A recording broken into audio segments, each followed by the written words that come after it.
What is good, Raider Nation? Is your boy Raider Alex back with yet another video for you guys. Anybody that's new to the channel, you guys love Raider related content just like this, make sure to like, comment, subscribe to the channel. That being said, let's jump right into the topic of this video. General Manager Tom Telesco has finally concluded his first NFL draft with the Las Vegas Raiders, and he definitely made some very interesting selections, and that's what we will get into today. Today I will break down all 7 rounds and give my overall grade selections for each round, and then a full analysis and grade for Tom Telesco's first draft as a Las Vegas Raider. Now, one thing I will say is heading into this draft, there was a lot of hype and big expectations that the Raiders may get aggressive and finally draft a quarterback early, whether that was for Jayden Daniels, Michael Penix Jr., whoever it may have been. But come draft night, that did not pan out for the Raiders. In the first 12 picks, 6 quarterbacks were selected. And the Raiders at number 13, they had a lot of good players available on the board. I mean, I was always of the thought process that I wanted us to target quarterback and offensive tackle in the first round. I thought those are 2 biggest needs, and I had a good feeling there's going to be good players available on the board. But Tom Telesco definitely shocked me and shocked a lot of you guys. He literally took best player available to the grave, and he selected tight end Brock Bowers out of Georgia. Even though you could argue it was not a need, we have a very talented tight end in Michael Mayer. Really, the last thing I thought we were going to do was select another offensive skill player, and that's exactly what the Raiders did. Now, Brock Bowers, though, is a very good prospect. He comes in with a great career track record with the University of Georgia. He's a 2-time winner of the John Mackey Award, which is awarded to the best tight end of the nation. He's a 3-time All-American. He was crucial to the success of Georgia in back-to-back national championships. He holds multiple records at Georgia, and he just showcased his dominance and impact for them. He has championship pedigree in that respect, and just watching his film, this guy is more than just a tight end. He's a legitimate weapon for us. He can line up as a traditional tight end. He can line up in the slot. He can line up in the backfield. He has great hands. He's very athletic for a tight end.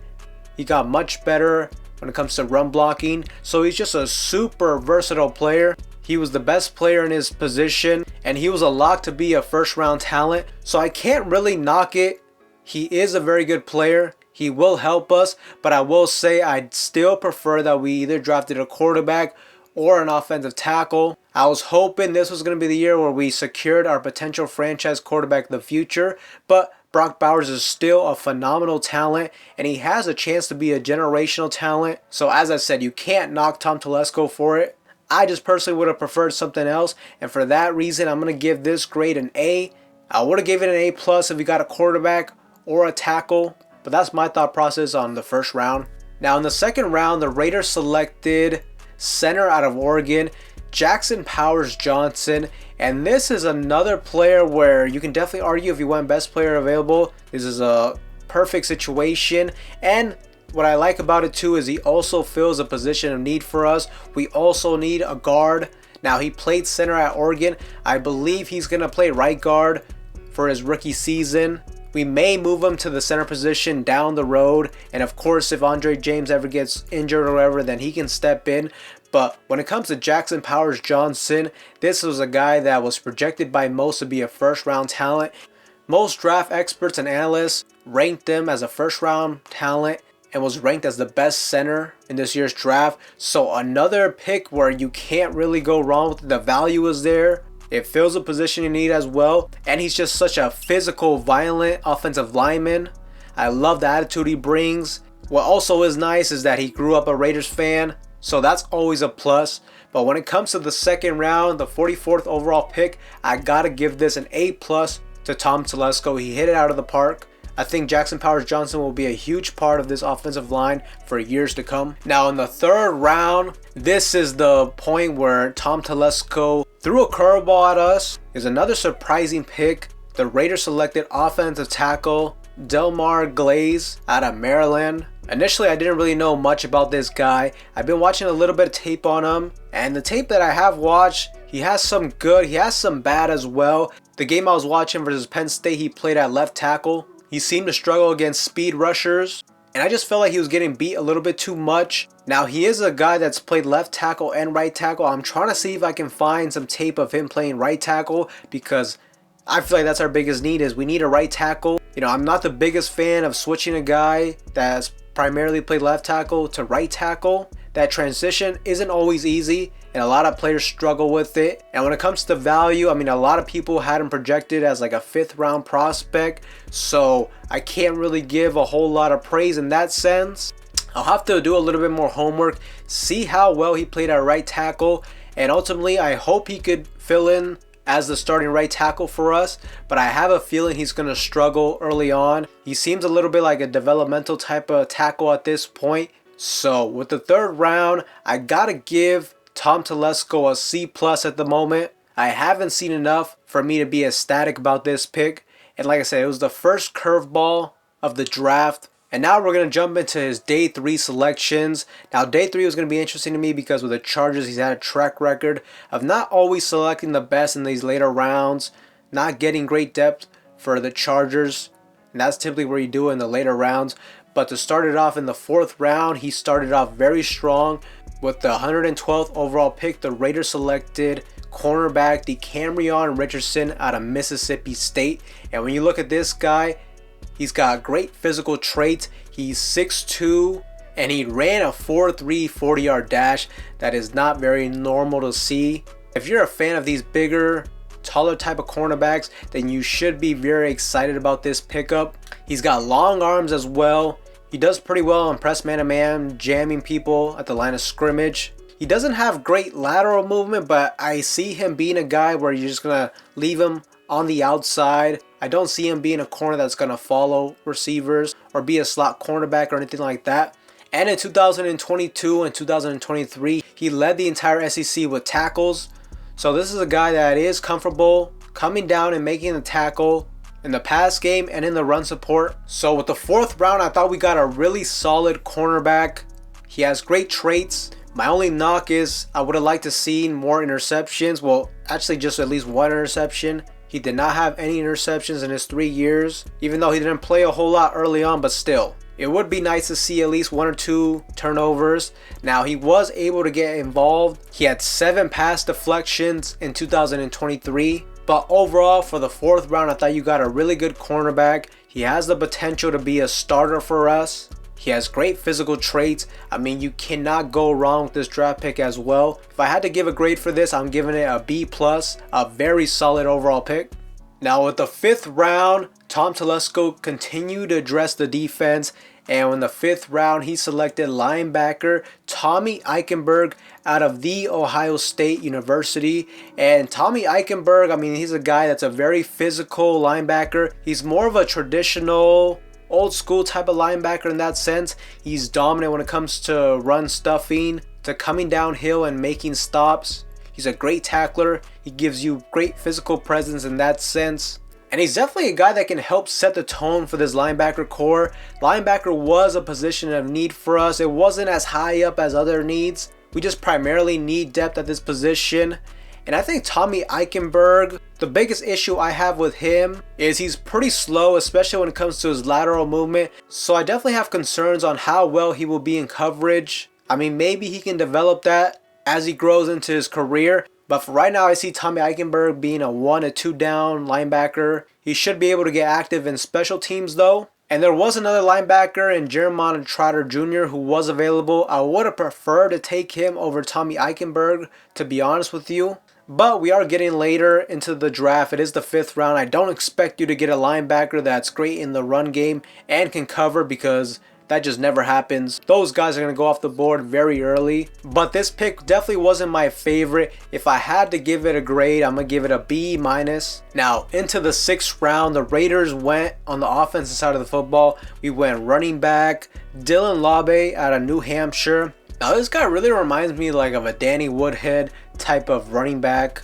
He's a smaller running back, doesn't have great physical traits, but he's very good in the pass catching game.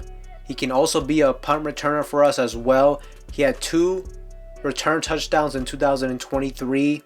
Last season he had 750 rushing yards, 9 touchdowns. He had 68 receptions for 694 yards and 7 touchdowns. So the guy was insanely productive and he was absolutely dominant catching the football out of the backfield. So I definitely do like this pickup. In the 6th round, you get a running back that can contribute to the running back by committee approach that I believe we're going to take. He's definitely not like a lead back or anything like that, but this is definitely a guy that when the game plan calls on it, you can call his number and he should be able to step up to the plate for you. He also provides value in special teams. He can be a returner. He may also be able to defend on special teams as well. So I think the guy will definitely find a way to contribute. And really that's all you can ask for when you get later into these rounds.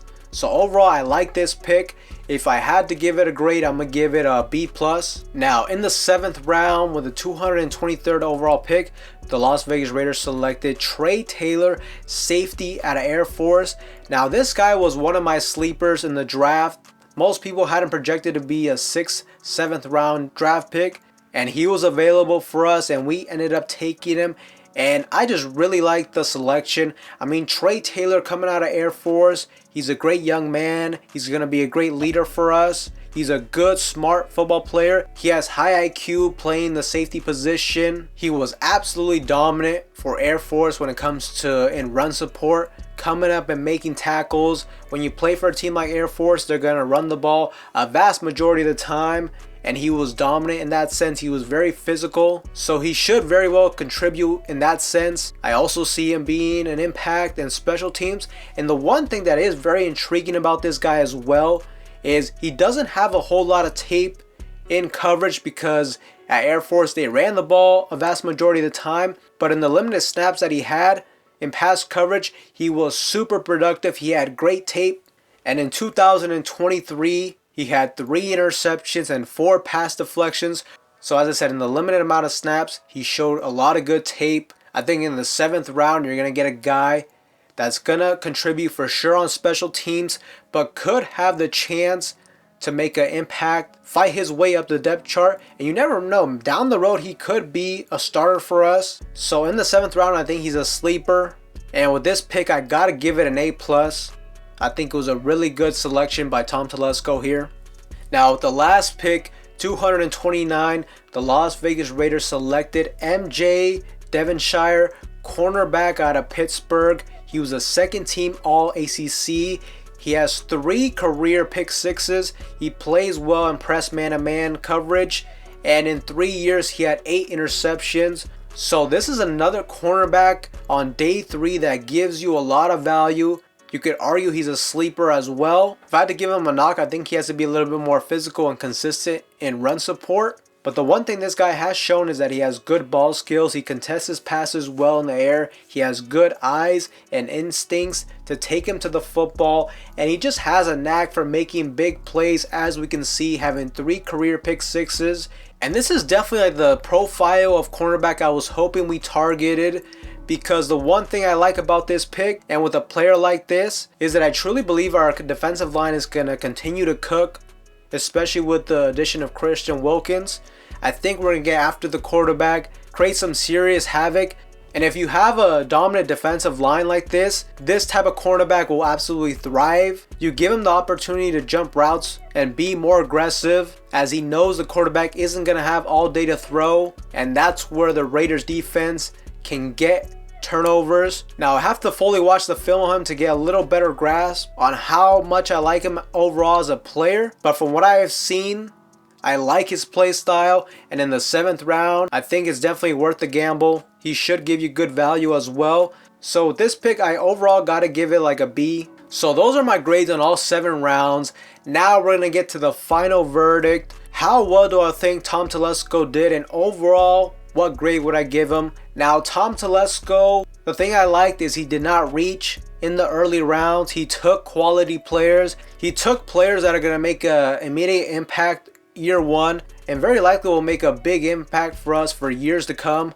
So I got to give him some props on that. He also got good players that should contribute in day 3. He had one questionable pick in my opinion, but we'll just see how that pans out. But where I am going to have to be a little bit critical is the fact that I still think we have a glaring need at the quarterback position and at the right tackle position. Those were the two biggest positions of need in my opinion, and I don't think we addressed it. I understand a lot of you may be a fan of Aiden O'Connell, and look, I hope Aiden O'Connell makes me look foolish. I hope he can be that guy moving forward, but just in my personal opinion, I haven't seen enough from Aiden O'Connell for me to be fully confident in him being the starter next season and for him to be able to take us to the next level. And you know, same thing with Gardner Minshew. I mean, he's been a career backup. He was a 6th round talent for a reason. I don't see him being the long-term answer for us. I like him as a backup. I don't like him as my starting quarterback though. So that's definitely where I have to push back a little bit on Tom Telesco. I wanted us to be a little bit more aggressive to address this position. Now, if Aiden O'Connell turns out to be the guy, then this should work out perfect for us, because we got him a great weapon on offense, and overall I think our roster is looking pretty nice. I also gotta give him a little knock because I'm not sure if we addressed the right tackle position still. Delmar Glaze played a lot of left tackle, and even at left tackle he was getting beat quite a bit, and I just don't know how he's going to translate at right tackle. I think we need an answer at that right tackle spot as soon as possible, and I don't really know if we have that at the moment. So for these two reasons, I'm going to have to drop his grade a little bit. I'm going to give Tom Telesco a B+, and the only reason why he got a B+ is because he got great value in the early rounds. He selected solid players in the later rounds, and just in general, he selected good players. But the one thing I will take away from this draft is I don't know how much this team has moved the needle in terms of taking it to the next level, to be honest with you. Really, the way I'm looking at this draft is I think this draft is going to be pivotal for our success, but more so it'll be pivotal 2-3 years down the line, because Brock Bowers in 2 to 3 years should be a dominant player. He could transition as one of the best players at his position. Same thing with Jackson Powers Johnson. Now both of them will make an impact year one, but in a couple years from now, that's when they could potentially be stars for us. Also, a lot of the later round guys, it will probably take them a couple years before they can make a true significant impact. And personally, I still feel like the quarterback position has not been addressed. That's the most important position in all football. And as I said, I have not seen enough for him to be fully confident in him being the starter moving forward. I personally think this team is close, but we need a legitimate difference maker at that quarterback position. Hopefully Aiden O'Connell could be that guy. But Raider Nation, those are my thoughts and opinions on this draft overall. I definitely want to give your guys' opinions though. What did you think of Tom Telesco's first NFL draft? Give me a grade down below. But with that being said, Raider Nation, that's all for you guys in today's video. Anybody that's new to the channel, you guys love Raider related content just like this one, make sure to like, comment, subscribe to the channel. That being said, I will see you guys in the next one.